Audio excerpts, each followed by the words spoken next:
the forward markets. So from that dimension, we are looking at a few types of instruments. One being, how do I look at the forwards on non-dividend paying stocks. We would also look at equity forwards, means the forwards on equity contracts, probably where dividend plays a role, and also we will look at the contracts on equity indexes. Similarly, we would look out for fixed income forwards, forwards on fixed income securities, again where coupon is involved, and similarly we would look at the forward rate agreements, FRAs. We would also focus on the currency forwards, the forward rates or forward agreements on exchange rates. So these are the 5 major categories of forward contracts we will look at, and finally we would also be focusing on what is the counterparty risk that is involved in the forward contracts.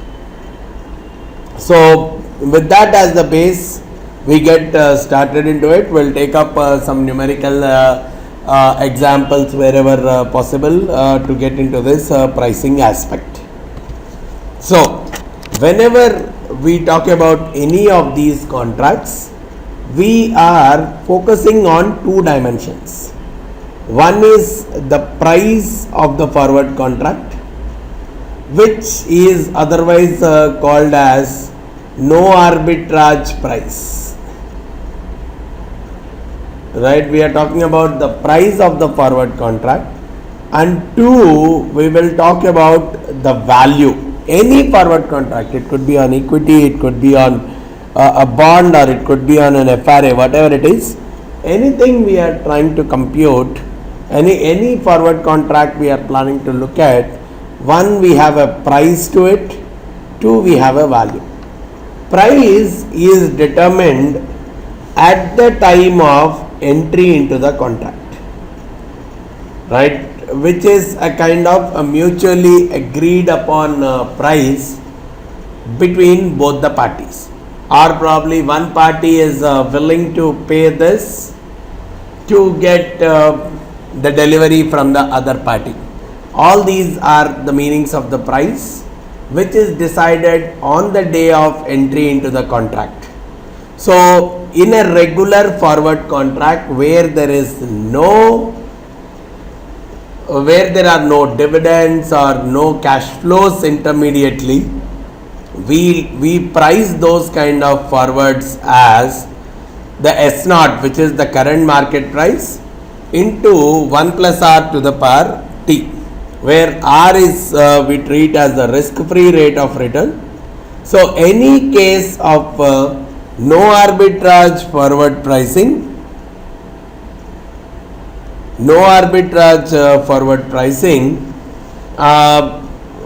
we take the spot price into 1 plus R risk-free rate of return to the power whatever is the time to maturity.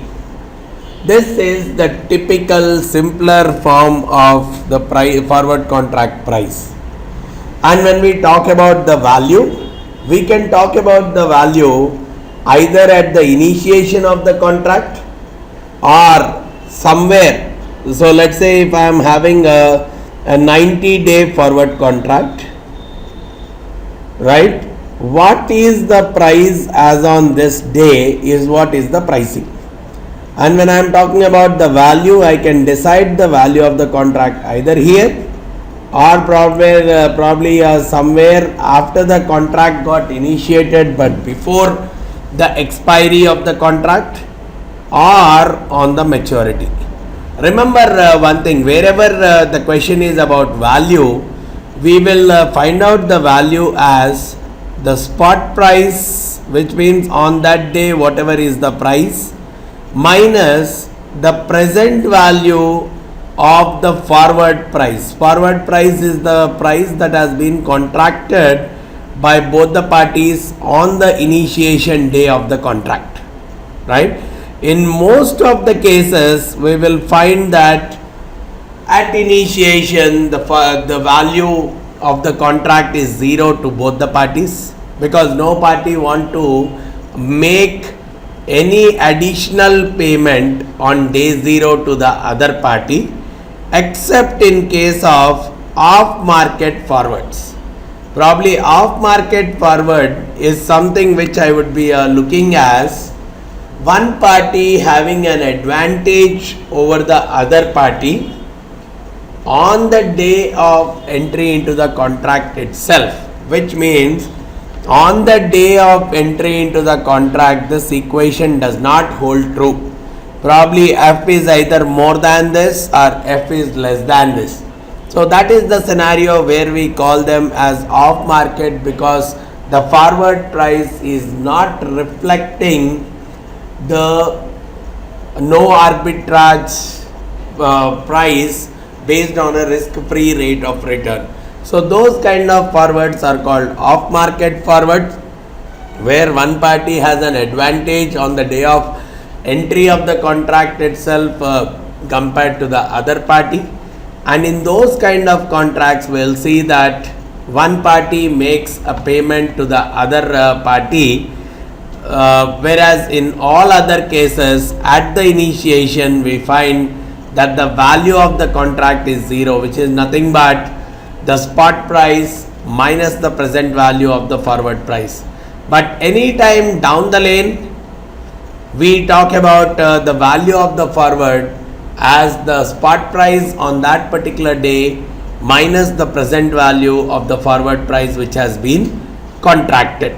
So this kind of a definition is what we call as the value to the long position, and in case I need to find out the value to the short position, I take the negative of that, which will give me the value to the short position. Just let's take a couple of numericals to get a clarity on this aspect.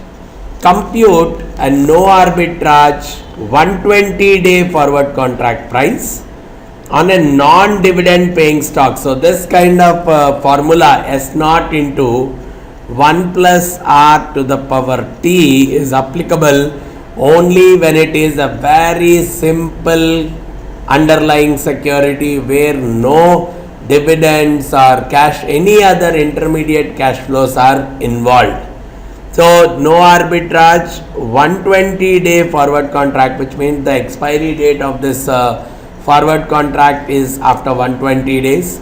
Currently selling at 300 bucks. So the spot price is 300 and the risk-free rate is 8%. So what do I get?